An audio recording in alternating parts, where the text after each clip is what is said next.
Time to know the news of the week. I'm Hannah Tabios. This is the MB Rundown.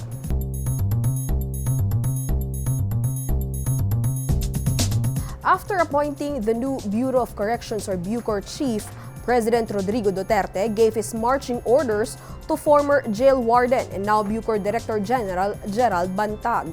Duterte warned Bantag that he would crucify him if he fails to get rid of the proliferation of illegal drugs inside the National Penitentiary, stressing that a fourth of the drug activity in the Greater Manila area is being controlled by prisoners inside the new Bilibid prison. Ako gusto ko tao lang, isang tao lang. Ito sino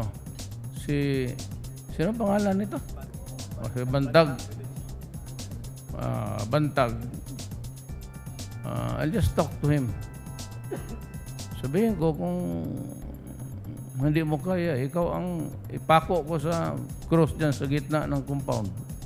In fact, on Wednesday, he ordered a full revamp at BuCor amid corruption allegations hounding the agency. Duterte also backed Philippine Drug Enforcement Agency or PDEA Chief Aaron Aquino's earlier statement that there were still corrupt police officers who have been recycling seized narcotics during operations. The statement was also affirmed by the Philippine National Police. Duterte picked Bantag to replace former Marine Captain Nicanor Faeldon despite pending criminal charges against him over an alleged jail blast in Parañaque City Jail in 2016 where 10 inmates were killed. Meanwhile, on Monday, the Department of Interior and Local Government and the Justice Department signed and issued the revised Implementing Rules and Regulations or IRR of the controversial GCTA law. Under the new IRR, recidivists, habitual delinquents, escapists, and those charged with heinous crimes have already been excluded from benefiting from the law. President Duterte also said that he wants the speedy release of sick and old inmates as they no longer pose threats to society. There is no nationwide outbreak of African swine fever or ASF. This was according to Agriculture Secretary William Dar, who clarified that the confirmed cases of ASF in several areas may be considered an outbreak but not an epidemic. Dar explained that ASF is only being managed, contained, and controlled in several areas in Bulacan and Rizal provinces. The Agriculture Chief issued the clarification after media reports surfaced, citing that ASF has already been declared a nationwide outbreak by the Bureau of Animal Industry. Despite the assurance that pork products are still safe for consumption, the Agriculture Department said it is closely monitoring the ASF-infected areas. Several local government units also intensified their ASF monitoring and prevention by putting up checkpoints and entryways to keep contaminated pigs and pork products from getting in. On Wednesday, DA said a 78 million emergency fund approved by President Duterte is set to be released to effectively manage the ASF threat in the country. Amid the Saudi oil attacks, the Philippine government said it is monitoring the adequacy of oil supply in the country. This after the country's oil companies assured that there will be no disruption of supply despite the alleged drone strikes on the world's biggest oil producer, Saudi Aramco. Energy Secretary Alfonso Cusi assured the public that there is enough supply of oil to keep the economy running. The Energy Department earlier said it is still premature to say that the incident would have an adverse impact on the country. House Committee on Ways and Means and Albay 2nd District Representative Joey Salceda also warned oil companies against taking advantage of the situation. On Tuesday, Saudi and United States investigators have determined that weekend attack on the Saudi oil industry was launched from an Iranian base, but Iran's President Hassan Rouhani denied the allegations. Some senators are seeking to probe a deal between the Armed Forces of the Philippines or AFP and the country's third telecommunications player, Dito Telecommunity Corporation, that would allow the setting up of equipment and facilities within the country's military bases. In a Senate resolution filed by Senator Risa Ontiveros, she called for an investigation on the recently signed Memorandum of Agreement that would determine whether or not the presence of the facilities would undermine national security. She said that Dito Tel is a consortium composed of Udena Corporation and Chinese state-owned company China Telecommunications Corporation or China Telecom. She noted that defense officials have previously raised security concerns in relation to the proximity of facilities belonging to Philippine offshore gaming operators or POGOs, which largely employ Chinese nationals.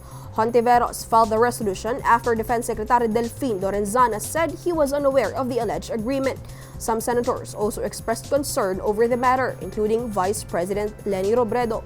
Robredo then asked the military to study the agreement thoroughly and hopes that they arrive at the right decision. Former National Youth Chairperson Ronald Cardema has withdrawn his nomination as first nominee of the Duterte Youth Party List.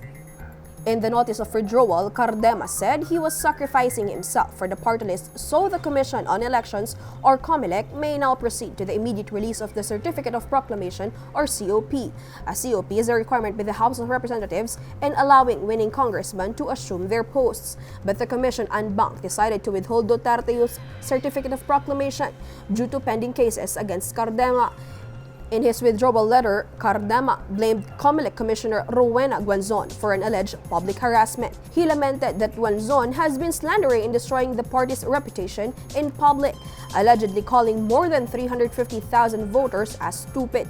To recall, Cardema and Guanzon has been trading barbs on social media amid the issue on Cardema's application for substitution. Cardema also accused Guanzon of trying to extort money and secure political favors from the party list in exchange for a favorable decision for the organization.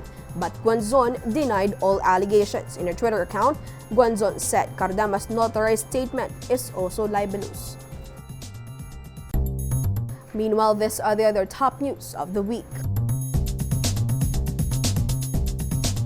8 members of the Philippine Coast Guard were convicted by a Manila court over a killing of a 65-year-old Taiwanese fisherman in Balintang Channel near Batanes in May 2013. The 8 PCG men were sentenced to 8 to 14 years in prison. But the lawyer of the accused said they would appeal the judgment with the Court of Appeals since homicide is a bailable offense. The 2013 incident sparked a diplomatic row between Philippines and Taiwan, but the government of Taiwan welcomed the court's verdict. The Department of Health confirmed on Thursday that polio disease re-emerges in the country after 19 years. Health Secretary Francisco Duque III said in a press briefing that one polio case was confirmed in a 3-year-old girl from Lanao del Sur. Polio is an infectious disease which spreads rapidly and can cause paralysis. There is no cure for polio, but it can only be prevented with multiple doses of polio vaccines. The Department of Transportation and San Miguel Corporation, or SMC, signed a deal for the construction of the 734 billion pesos Bulacan International Airport. During the bidding in July, no other firms challenged SMC's proposal, hence on August 14, SMC formally received the notice of award for the project. The groundbreaking ceremony for the project is set this December. The design of the new airport has a capacity of around 200 million passengers and is seen to help decongest the Ninoy Aquino International Airport, or NAIA. Let's take a quick recap of the MB rundown for today, September 20. After appointing the new BuCor chief, President Rodrigo Duterte gave his marching orders to new BuCor Director General Gerald Bantag. The Agriculture Department clarifies that there is no nationwide African swine fever outbreak. The Philippine government says it is monitoring the adequate oil supply in the country amid Saudi oil attacks. Some senators sought for a probe into the alleged deal between the Armed Forces of the Philippines and Dito Telco to determine whether the setting up of facilities within the military bases would undermine national security. And former National Youth Chairperson Ronald Cardema withdraws his nomination from Duterte Youth Party List. And that's the MB Rundown. I'm Hannah Tabios.